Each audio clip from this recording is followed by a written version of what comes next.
بسم اللہ الرحمن الرحیم۔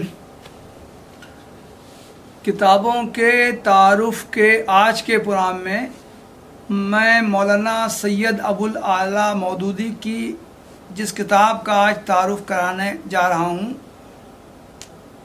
وہ ان کی اہم ترین کتابوں میں سے وہ ہے خطبات۔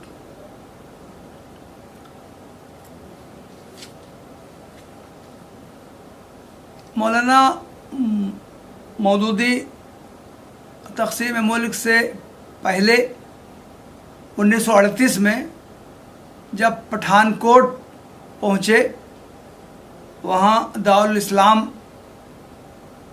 میں جب آپ قیام پذیر ہوئے تو وہاں آپ نے جمعہ کا سلسلہ شروع کیا۔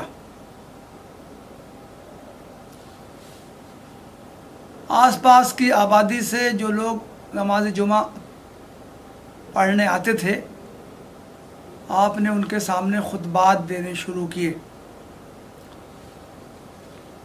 نماز کے لیے آنے والی آبادی کی اکثریت بہت سیدھے سادھے کم پڑھے لکھے مسلمانوں کی تھی۔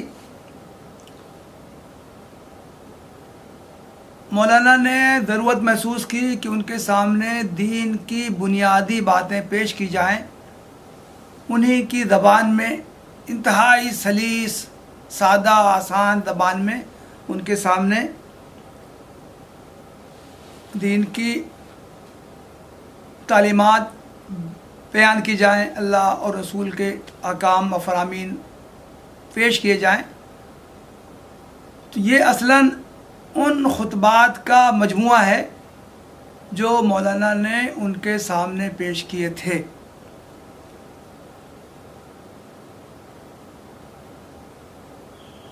سب سے پہلے یہ خطبات 1940 میں پٹھان کوٹ سے شائع ہوئے تھے۔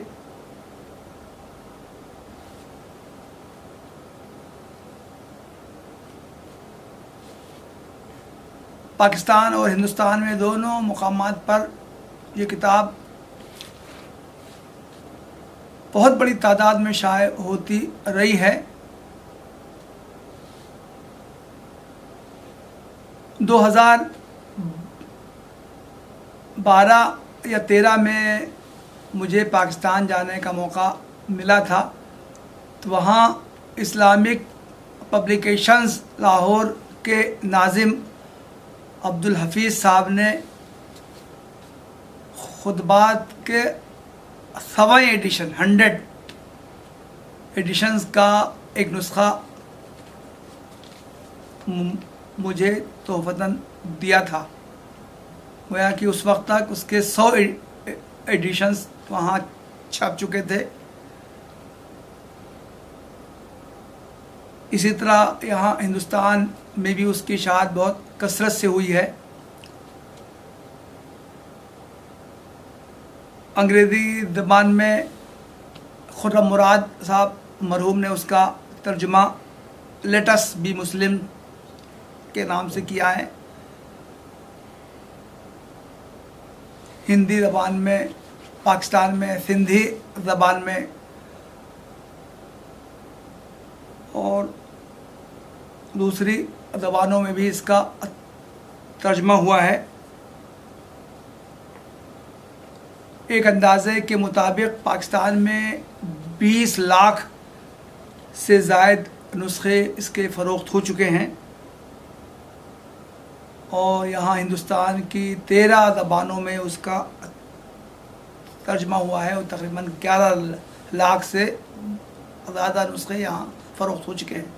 اس سے ہم اس کتاب کی مقبولیت کا اندازہ لگا سکتے ہیں۔ دنیا کی بہت سی زبانوں میں، انگریزی، عربی، فارسی، فرانسیسی، جرمن، جاپانی، بنگلہ، ملایا، پشتو، تقریباً 47 زبانوں میں اس کا ترجمہ ہو چکا ہے۔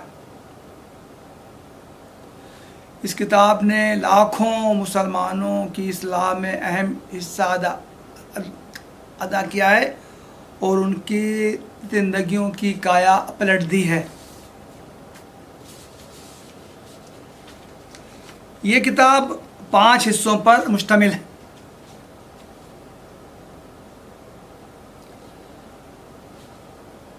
پہلا حصہ حقیقت اسلام کے نام سے،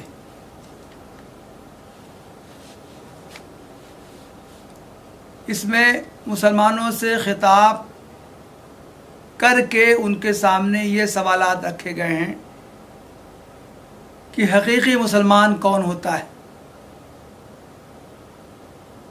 کیا صرف کسی کا نام عبداللہ عبد الرحمن ہو تو وہ مسلمان ہے؟ کسی کا نام رام چندر یا جیکب جوزف ہے تو وہ مسلمان نہیں ہے؟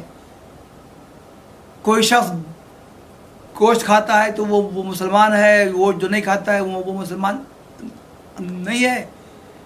کوئی شخص کسی خاص طرح کا لباس پہنتا ہے تو وہ مسلمان ہے، اور جو لوگ اس طرح کا لباس نہیں پہنتے ہیں وہ مسلمان نہیں ہے؟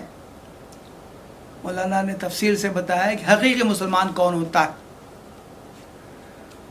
مسلمان اور کافر میں کیا فرق ہے، کلمہ طیبہ کے معنی کیا ہے، ایمان کے تقاضے کیا ہیں، اللہ کی اطاعت کیوں ضروری ہے۔ ان بنیادی سوالات کے جوابات اس کتابچے میں دیے گئے ہیں۔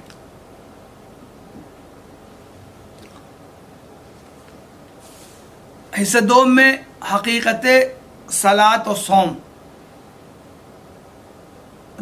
نماز اور روزے کی حقیقت بیان کی گئی۔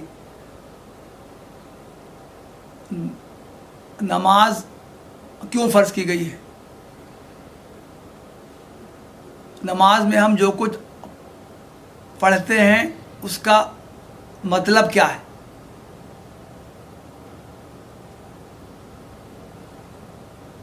اسی طرح روزہ ہم کیوں رکھتے ہیں، روزے کے انسانی زندگی پر کیا اثرات پڑتے ہیں، انفرادی طور پر روزے کے کیا فائدے ہیں، سماج میں روزے سے کیا اثرات پڑتے ہیں۔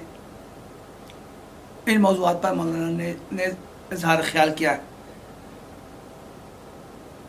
تیسرا حصہ زکوٰۃ سے متعلق ہے، حقیقت زکوٰۃ۔ اس میں مولانا نے یہ واضح کیا ہے اللہ تعالیٰ نے مال و دولت سے نوازا ہے تو اس کا تقاضا یہ ہے کہ اس کے شکرانے کے طور سے اللہ کے دوسرے بندوں کا حق اس میں پہچانا جائے،